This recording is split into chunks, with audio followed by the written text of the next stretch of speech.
Oi, gente, tudo bem? Bem-vindos. Meu nome é Márcia Xavier.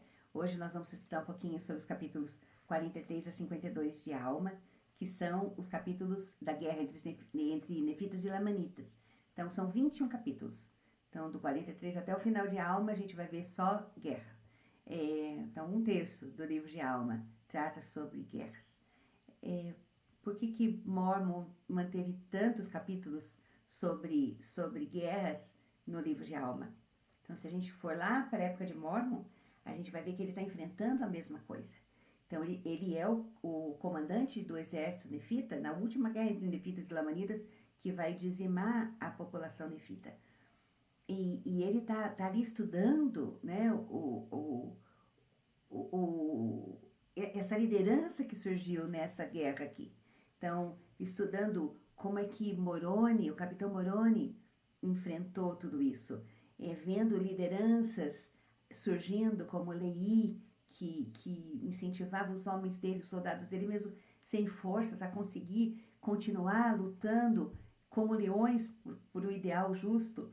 Vemos Tencum, a gente vê o próprio Elamã, que surge como líder espiritual e também um líder militar. A gente vê Paorã, que era o juiz supremo que vem no lugar do pai dele, o Nefiá. Então, é uma liderança jovem que fez muita diferença. Então, e Mormon está compilando tudo isso, está lendo tudo isso. Devia ter ficado tão impressionado com o capitão Moroni, que pôs o nome do filho dele de Moroni. Então, foi realmente um herói. Então, aqui nessa parte do livro de Alma, nós vamos ser apresentados para essa liderança, para esse povo que surge para defender o povo nefita. Então, ele manteve tudo isso. Mas por que ele manteve tudo isso? Porque ele sabia que nós iríamos ler. Então, essas placas foram escritas para os nossos dias, que nós enfrentaríamos também guerras, né? E além das guerras físicas, nós enfrentaríamos uma guerra espiritual ferrenha nos últimos dias. Então, Satanás sabe que nós estamos vivendo os últimos minutos dos últimos dias. Então, ele está trabalhando pela alma do homem, assim, com todas as forças. Então, nós estamos enfrentando um inimigo muito difícil, que tem feito um trabalho, assim, grande em arrebanhar pessoas para o lado dele. Então, nós somos aquele lado que temos que defender nossas famílias, nossa liberdade, nossa religião, exatamente como esse povo nesses capítulos nós vamos estudar.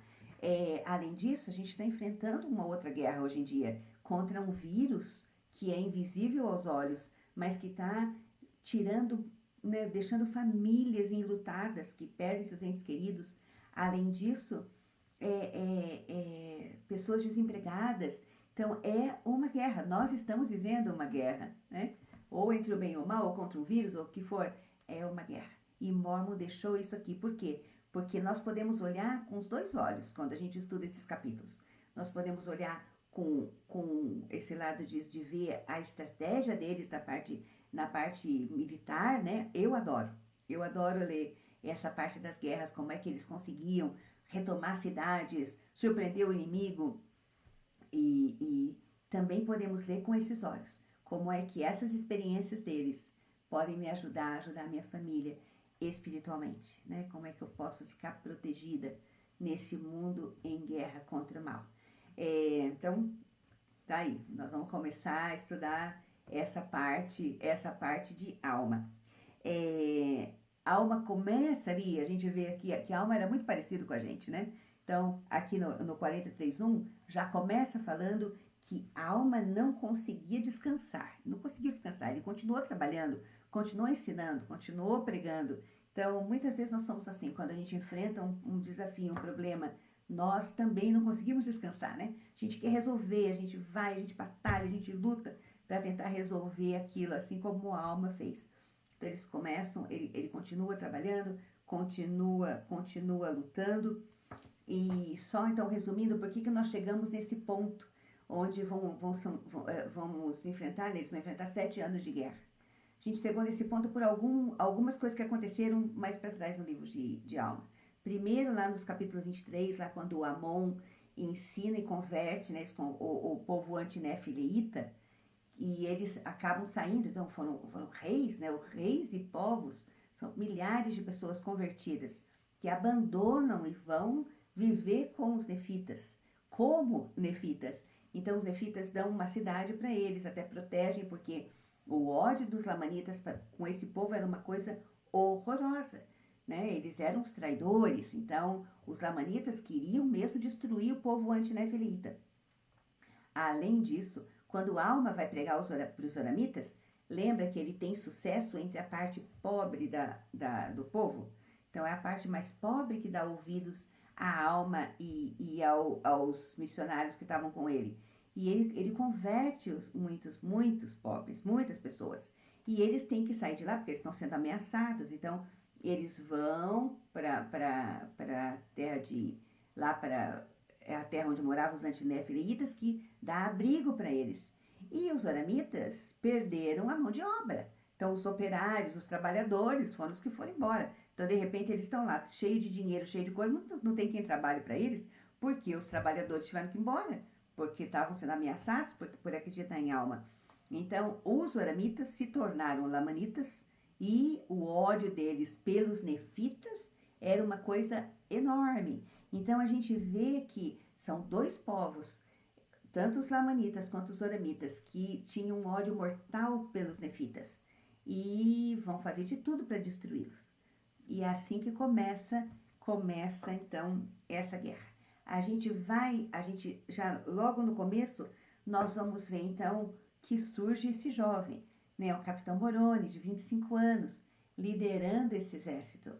E ele vai enfrentar o primeiro inimigo dele, que é um homem chamado Zaraemna. E a gente vê a diferença entre os dois. Zaraemna sendo assim um protótipo, né, de Satanás, do inimigo. E Moroni como uma figura do Salvador, tentando salvar aquele povo. Então a gente vai começar lá no 43, 7 e 8. Então 43, 7 e 8 fala desse homem aqui, desse Zeraemna, que era o líder dos lamanitas, né? E ele era ele era um amalequita, eles eram aquele povo que realmente, quando saía dos nefitas, ficavam piores do que os lamanitas, né? Então, ali, ó, 7 e 8. Ora, ele assim procedeu, com o objetivo de preservar o ódio que sentiam contra os nefitas, a fim de poder subjugá-los para realizar seus desígnios. Pois eis que seu desígnio era instigar a ira dos lamanitas contra os nefitas. E isso ele fez para conseguir grande poder sobre eles, e também para adquirir poder sobre os nefitas, submetendo-os ao cativeiro. Então a gente vê que ele odiava o povo, que ele instigava o povo contra a guerra, e o que ele queria era tirar a liberdade. E é assim que Satanás faz, não é? Satanás quer tirar a nossa liberdade. Como é que ele tira a nossa liberdade? Fazendo com que nós sejamos cativos do pecado. Então, aqui, Zeraemna queria tirar a liberdade dos nefitas. Por outro lado, se a gente for lá no 43, 9, a gente vê exatamente o contrário. Ora, o desígnio dos nefitas era proteger suas terras, suas casas, suas esposas, seus filhos, para poder defendê-los das mãos de seus inimigos. E também conservar seus direitos e seus privilégios, sim, também sua liberdade para poderem adorar a Deus segundo seus desejos. Olha a diferença de líder, né? Um querendo destruir a liberdade e o outro querendo manter a liberdade e protegendo o povo. Outra coisa que a gente vai ver de diferença, a gente vai ver lá no 43, 20, que fala assim, ó. Ora, os do exército de Zeraemna não estavam preparados com tais coisas. Tinham apenas suas espadas, suas cimitarras, seus arcos, suas flechas, suas pedras, suas fundas, e estavam nus, usando apenas uma pele que lhes cingia o lombo. Sim, estavam todos nus, menos os oramitas e os amalequitas, né? Então, a gente vê aqui o quê? Zeraemna nem estava nem se importando com o povo, né? Então, não protegeu, não ajudou, eles eram muito numerosos, né? Então, ele não preparou o povo. Então, mostra, assim, que ele não tinha nenhum apreço. A gente vê lá, a gente estudou lá no Alma 3060, quando fala que Satanás não protege os seus, né? Mas ele arrasta-os rapidamente ao inferno. É isso aqui. Então, estava pouco ligando. O que ele queria era destruir os nefitas. Então, à custa da vida dos lamanitas, que ele pouco se importava. Enquanto isso, a gente vê a diferença lá com Moroni, que fala assim, ó, no 19, 43, 19. E quando os exércitos dos lamanitas viram que o povo de Nefe, ou seja, que Moroni preparara seu povo, com couraças, com escudos nos braços, com escudos para proteger-lhes a cabeça, e também estavam vestidos com roupas grossas. A gente vê a diferença. Moroni se importava, então ele preparou o povo dele para a guerra. E ali no 23 fala assim, mas aconteceu que tão logo partiram para o deserto, Moroni enviou espias ao deserto para vigiar seu acampamento. E Moroni também, tendo conhecimento das profecias de Alma, enviou-lhe alguns homens, pedindo-lhe que perguntasse ao Senhor aonde os exércitos nefitas deveriam ir, a fim de defenderem-se dos lamanitas. Então a gente vê aqui um líder preocupado e vai aonde? Ele vai buscar instruções com o profeta de Deus. Né? Que ele sabia que Alma era um profeta e podia ajudá-los. Então, assim, a diferença é gritante. Então, um amava o povo, preparou o povo, perguntava ao Senhor, perguntava ao profeta, seguia o profeta. O outro não se importava com nada, não amava o povo, não preparou o povo, queria só ódio, muito ódio, muito ódio, e tirar a liberdade dos nefitas. Essa era a, a diferença dessas duas lideranças.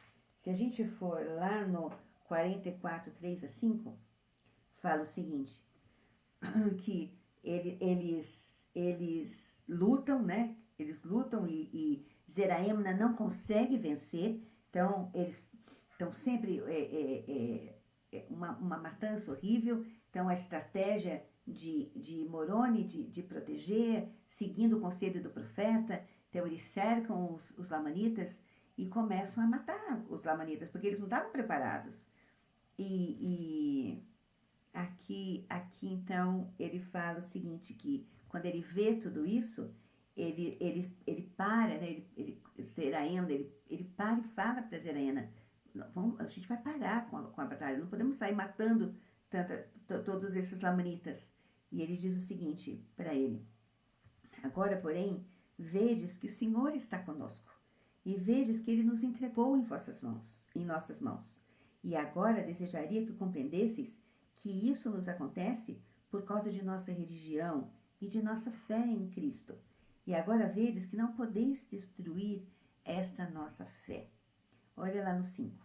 E agora, Zeraemna, eu te ordeno em nome do Deus Todo-Poderoso, que nos fortaleceu os braços, dando-nos poder sobre vós, por nossa fé, por nossa religião e por nossos ritos de adoração, e por nossa igreja e pelo sagrado sustento que devemos a nossas esposas e nossos filhos, por essa liberdade que nos prende a nossas terras e nosso país.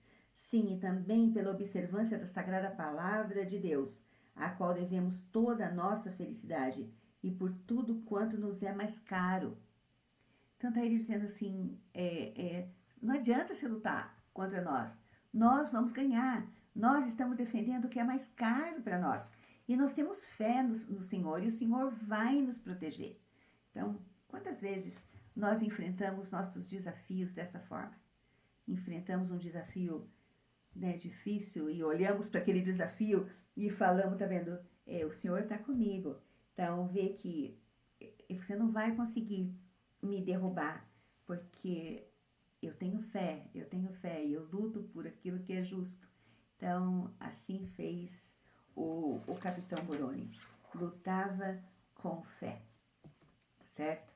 E aí, então, a gente lê a história aqui, que Zaraena ficou muito irado, tentou matar Moroni, um dos soldados conseguiu tirar o escalpo do Zaraena. Quando o povo viu aquilo, os lamanitas, eles acabaram entregando as armas, e não queriam mais lutar, e assim essa batalha terminou, né, entre os homens de Moroni e os homens desse homem chamado Zeraena. Então, a gente vê agora aqui, no 45, que Elamã sai para ensinar o povo, né?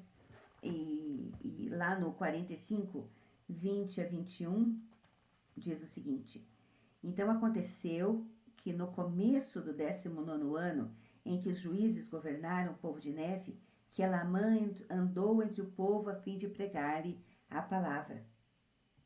Pois eis que, em virtude de suas guerras com os lamanitas e das muitas pequenas dissensões e distúrbios entre o povo, tornou-se necessário que a palavra de Deus fosse declarada entre eles, sim, e que houvesse uma regulamentação em toda a igreja.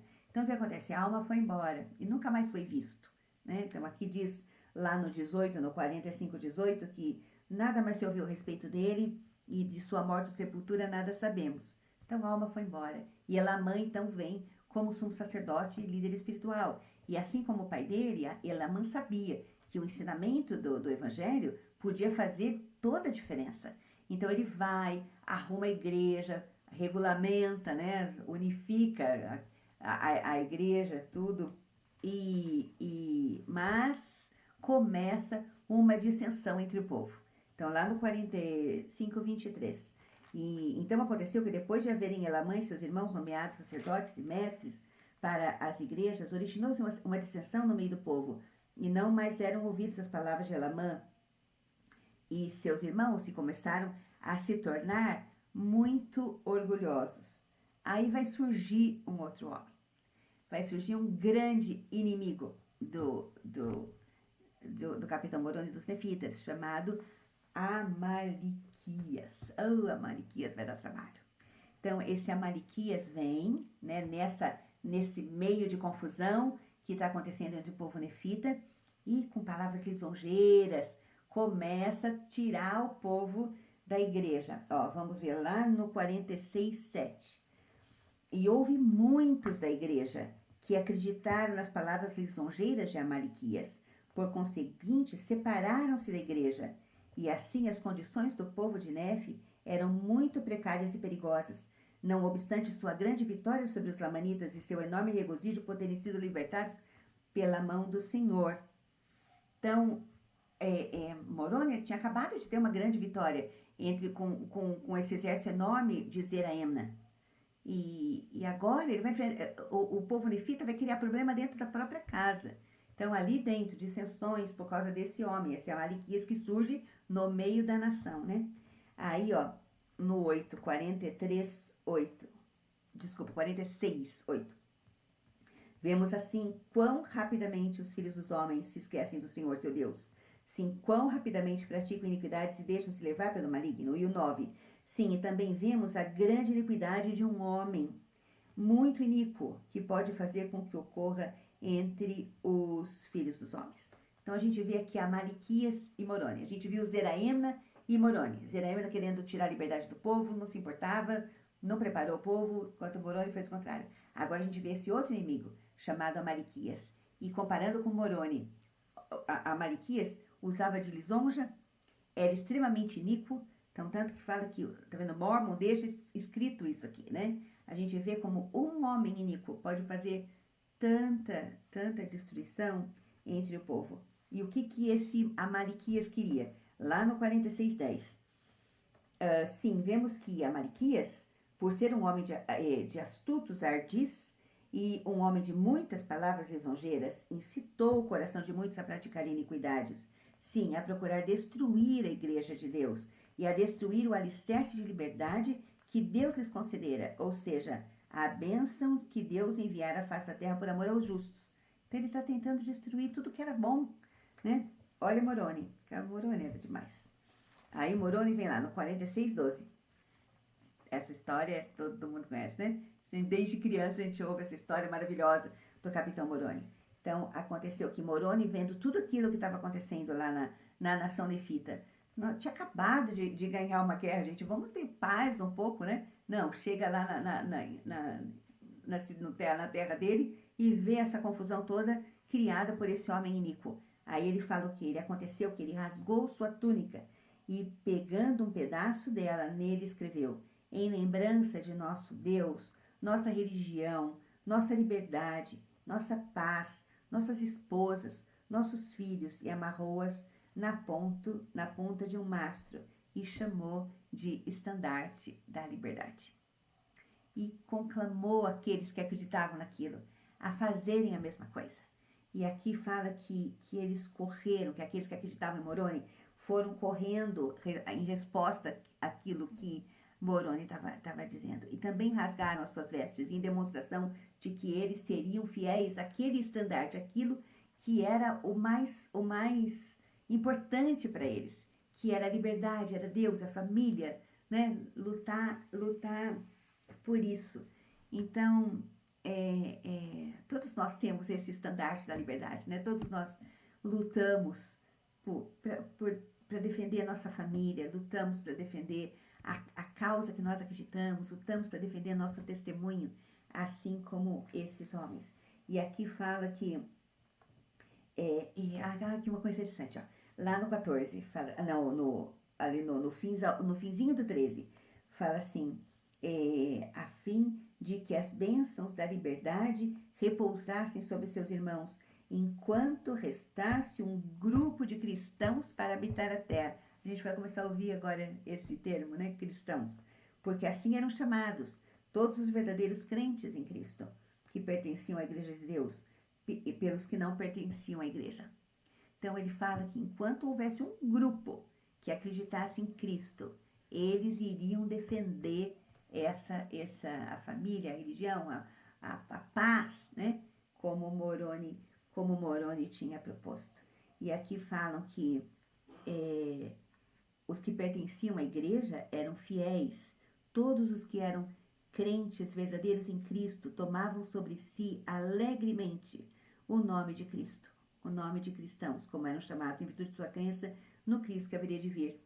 Então, não sei vocês, mas eu já tive experiências de falar que eu sou membro da igreja e que agora o profeta, né, inspiradíssimo, diz que a gente tem que falar o nome todo da igreja, né? Eu sou membro da igreja de Jesus Cristo dos Santos Últimos Dias, tem o nome de Jesus Cristo. Mas muitas vezes eu fui indagada, você é mormon? Sim, sou mormon. Vocês são cristãos? Então, assim, somos cristãos. O que é um cristão? Tá aqui, ó, um cristão é aquele que realmente crê no nome do Senhor e alegremente toma sobre si o nome de Cristo. Isso é um cristão. Alegremente toma sobre si o nome de Cristo. Alegremente guarda os mandamentos. Alegremente segue o Salvador. Né? Não com pesar, esses mandamentos são uma carga, né, difícil. Não. Alegremente, esse é o cristão. Então aqui ele tá dizendo isso. E aqui fala que Moroni derramou a alma ao Senhor, né? E então levou esse estandarte de liberdade a todas as cidades nefitas, né? Dizendo que eles iriam defender, essa era a causa que eles iriam defender. Interessante que essa coisa de rasgar as vestes, né? Ela vem lá do Velho Testamento, que é um símbolo de pesar ou de humildade. Então eles tinham é muito forte isso, né? Quando eles estavam tristes ou preocupados ou querendo se arrepender, ou eles rasgavam as vestes em sinal de humildade, né? Então é mais ou menos isso aqui. Então esse simbolismo dele ter rasgado as vestes e feito esse estandarte.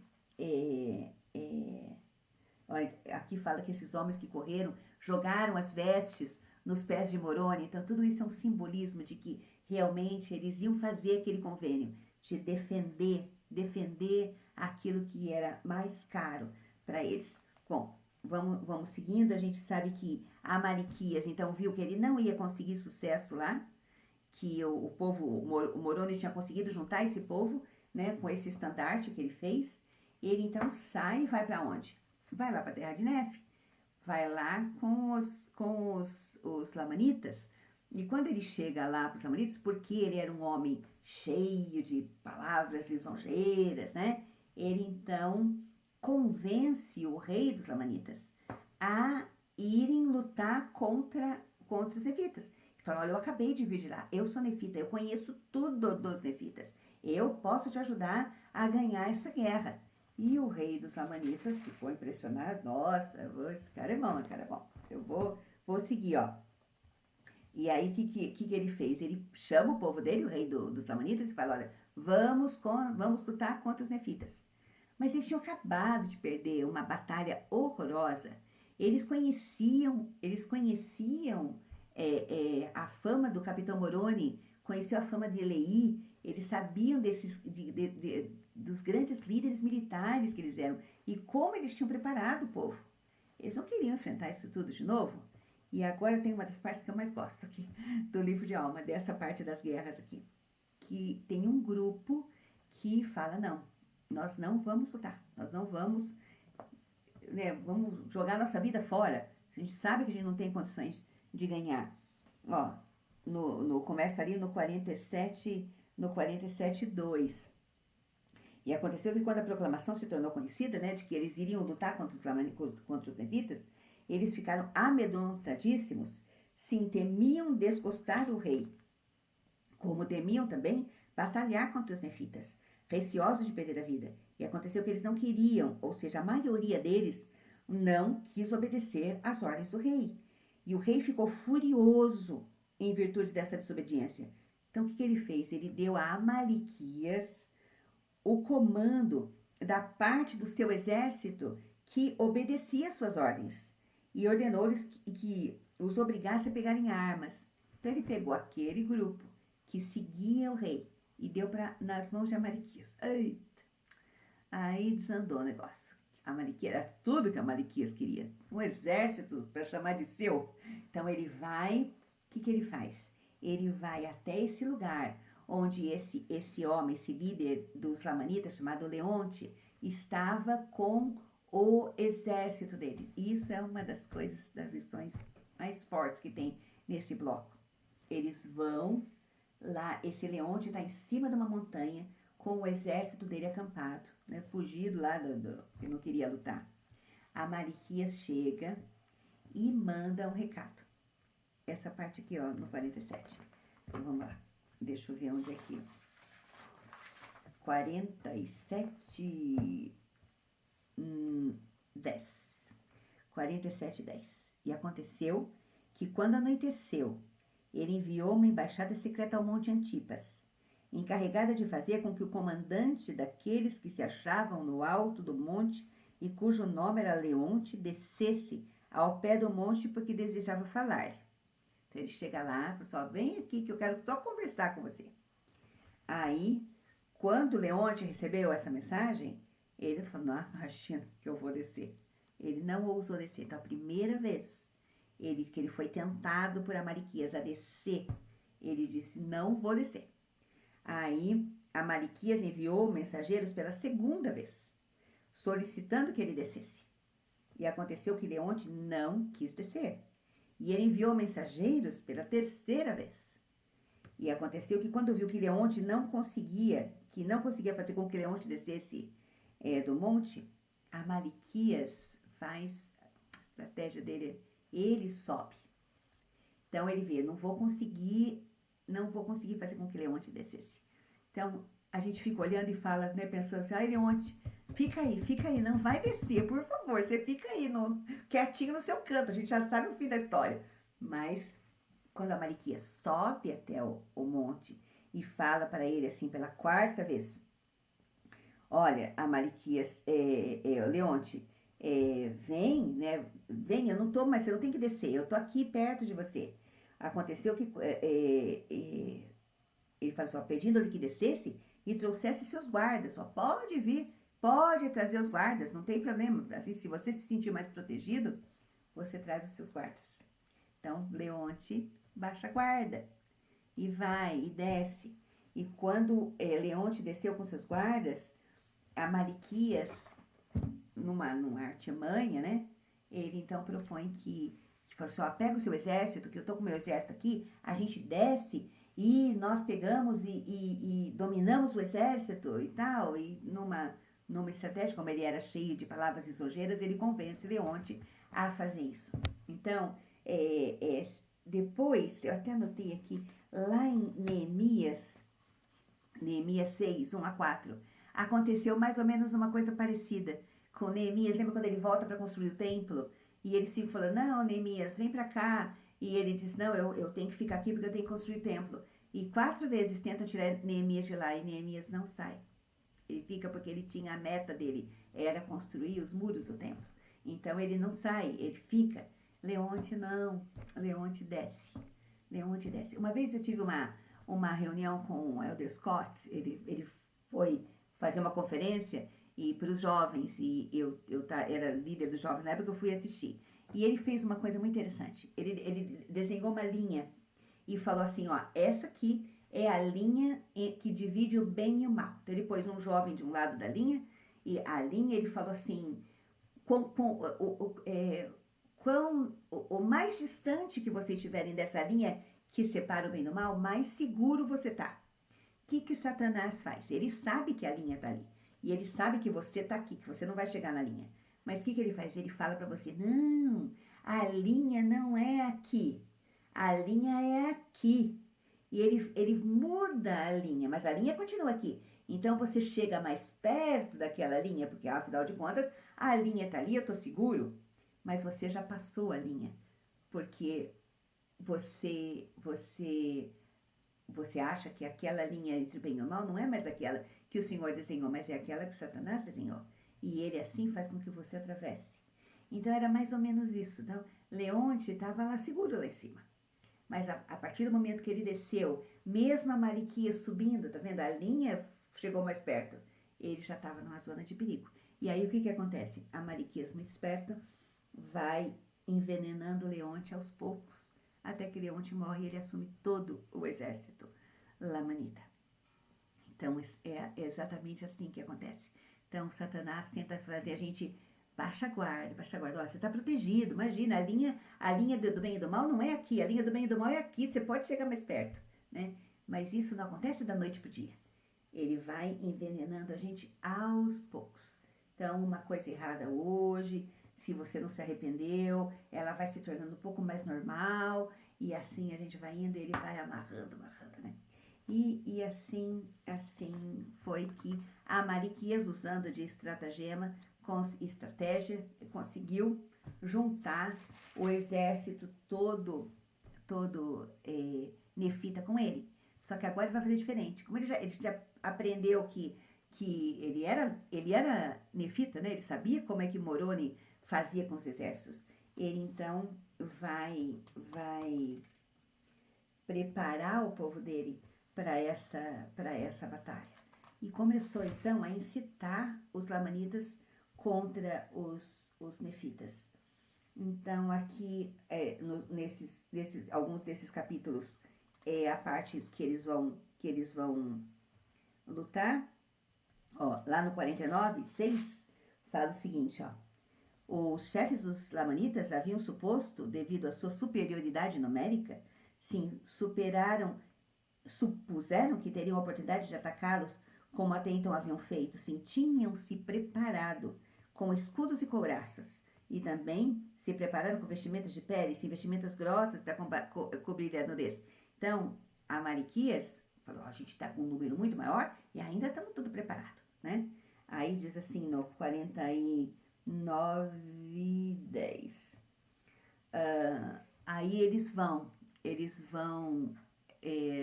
tentar atacar. Aí eles vão tentar atacar onde? Olha, gente, nós vamos começar lá por Amonia. Porque lembra que a Amonia foi destruída em um dia pelos lamanitas, né?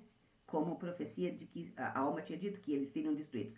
Então, como eles conseguiram destruir aquela cidade em um dia, eles falaram, só vamos começar por lá. A gente já destruiu uma vez, chegamos lá, destruímos tudo de novo. Só que chegaram lá, eles ficaram surpresos, né? De ver que o capitão Moroni tinha criado barreiras, né? Para proteger a cidade. A cidade não estava tão despreparada.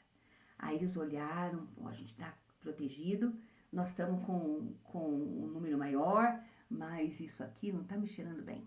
Vamos fazer o seguinte, vamos para outra cidade, lá mais para o norte, que também era uma cidade que estava sempre aberta, era fácil de dominar. Só que Moroni sabia disso. Então eles chegam nessa cidade, acho que chamava Noé, se eu não me engano a cidade, e veem que a cidade está super protegida, né? Com os exércitos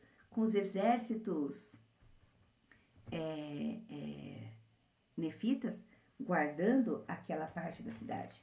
Isso, a terra de Noé, tá lá no 49:12. Então, Moroni tinha fortificado muito essas terras. Então, aqui diz assim que se Amariquias tivesse lá, liderando, porque ele não foi, né? Ele mandou o exército dele, mas ficou lá bem bom lá, protegido. Mas ele teria feito os lamanitas terem enfrentado de qualquer jeito, porque ele não se importava com aquele povo. E teria sido outra batalha que os lamanitas teriam morrido todos, né? Então, eles pensam, o que a gente faz? Tentam chegar nessa cidade de Noé, que está totalmente protegida. E então, aí entra o 49:26, fala assim que... E aconteceu que... Não, desculpa, eles vão lá, tentam destruir essa terra, não conseguem. Muitos lamanitas morrem. Foi uma perda horrorosa. E aí eles têm que voltar, né? Vamos voltar lá, falar para Mariquias que não deu certo. Perdemos. Aí o 26. E aconteceu que ele ficou muito zangado com seu povo, porque não conseguira seu intento de dominar os nefitas. Ele não o sujeitara ao jugo do cativeiro. Então, o Amariquias estava pouco ligando quem ia morrer dos nefitas. O que ele queria era tomar o povo de Nefe. Ele queria ser o rei lá dos nefitas, à custa de quem, né, pouco se importando. Agora a gente vai lá pro 50. Aí no 52 fala que então Moroni, então a preparação, a fortificação dessas terras deles, né? Então ele está tudo protegido, lá no 2. E no alto desses montes de terra fez com que fossem colocadas vigas e estruturas de madeira da altura de um homem, circundando a cidade. Então ele protegeu tudo. Moroni era um estrategista. Que jovem perfeito, gente. Nossa. E aí lá as coisas começam a se apaziguar, apesar da guerra, né, dá uma acalmada.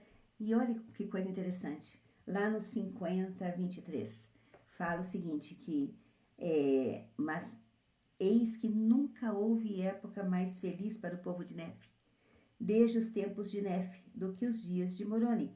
Sim, mesmo agora, no 21º ano do governo dos juízes. Então, Moroni conseguiu proteger as cidades, os lamanitas foram rechaçados, foram embora, começaram a ter um pouquinho de paz. E aqui fala que nunca houve um povo tão feliz. Isso mostra que a felicidade, ela independe do que está acontecendo ao seu redor. É uma coisa da alma, né? A gente pode estar no meio de uma guerra e ainda ser feliz, né? Ser feliz como esse povo aqui. Eu acho isso muito, muito legal. Só que o que Moroni percebeu, os lamanitas não estavam conseguindo destruir os nefitas. Então, Moroni tinha preparado eles. Leí era um super capitão, também tinha liderado e preparado eles. Mas eles não estavam preparados para lutar contra os próprios nefitas. E aí começa uma guerra civil. Então, enquanto Moroni está lá fortificando todas as cidades, dentro de Zanaim, lá no coração da cidade, surge o movimento. Nefiá morre e o filho dele, Paorã, assume como juiz supremo. E tem um grupo de homens ali, nefitas, que quer rei. Eles querem o rei. Lembra que o governo dos juízes é muito, muito novo, tem o quê? 19, 20 anos que eles deixaram de ser o rei. Então, tinha ainda aquele grupo que sonhava com o rei. E esses homens, que se denominam realistas, começam uma guerra civil. Um problema lá dentro da cidade, né? E o que acontece aqui? o, o Moroni tem que tirar o exército daquelas cidades que ele estava protegendo dos lamanitas e levar para conseguir consertar o que estava de errado dentro da terra nefita, dentro de Zarela. Então ele tira a proteção de algumas cidades e vai defender o estandarte da liberdade que ele tinha conclamado para o povo, né? Então aqui há essa guerra entre aqueles que queriam que Paorã continuasse como Deus Supremo, aqueles que não queriam, que eles queriam a guerra. Então Moroni vem, resolve tudo isso aqui, mas enquanto isso está sendo resolvido, esse problema dentro da nação nefita, Amariquias manda o exército dele lá para a terra nefita, que está desprotegida, né? Porque eles tiveram que se defender. Aí até fiz uma listinha aqui. E aqui fala que ele conseguiu a Mariquias e os Lamanitas conseguiram conquistar todas as cidades que ficavam na costa leste. Então, ali perto do mar, na costa. Então, foram conquistadas. Então, aqui, ó, Moroni, Nefiá, Leí, Moriantum, Omner. Primeiro que teve um problema que eles têm... os nefitas, vou te contar. Uma guerra dessa contra os Lamanitas, eles conseguem problemas entre eles, né? Eu não vou falar porque é muito grande, tem que ler essa parte.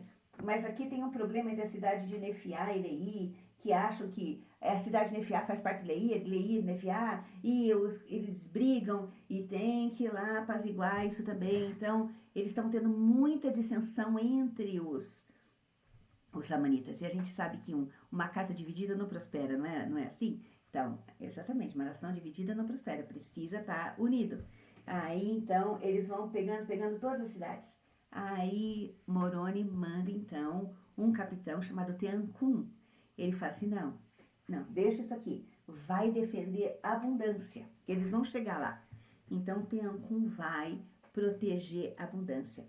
Então, lá no 51, 31, fala assim que Amariquias ficou grandemente desapontado ao ser repelido por Teancum e seus homens, que eram grandes guerreiros, pois cada um dos homens de Teancum sobrepujava os lamanitas em força de destreza de guerra, de modo que obtiveram vantagem sobre os lamanitas. Então ele protege a terra de abundância. E lá no 33, e aconteceu que depois de anoitecer, esse Teancum faz o quê? Teancum e seu servo saíram furtivamente, dirigiram-se ao acampamento de Amariquias, e eis que os sonos haviam dominado em virtude de sua grande fadiga causada pelos labores e pelo calor do dia. E Teancum mata Amariquias. Olha que risco que ele correu, mas ele vai lá, mata Amariquias. Então, quando eles acordam, quando os lamanitas acordam de manhã, eles veem que o grande líder deles foi morto, né? Foi morto.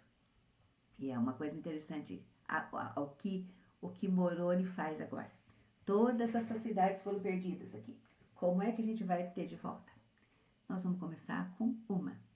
Então ele mira em uma cidade e fala para Teancum, conquista a cidade de Moleque. Depois a gente pensa no resto. Vamos conquistar Moleque. E aí então Teancum tenta conquistar a cidade de Moleque, trazer de volta a cidade de Moleque. E é assim que os problemas que a gente deveria enfrentar nossos problemas, né?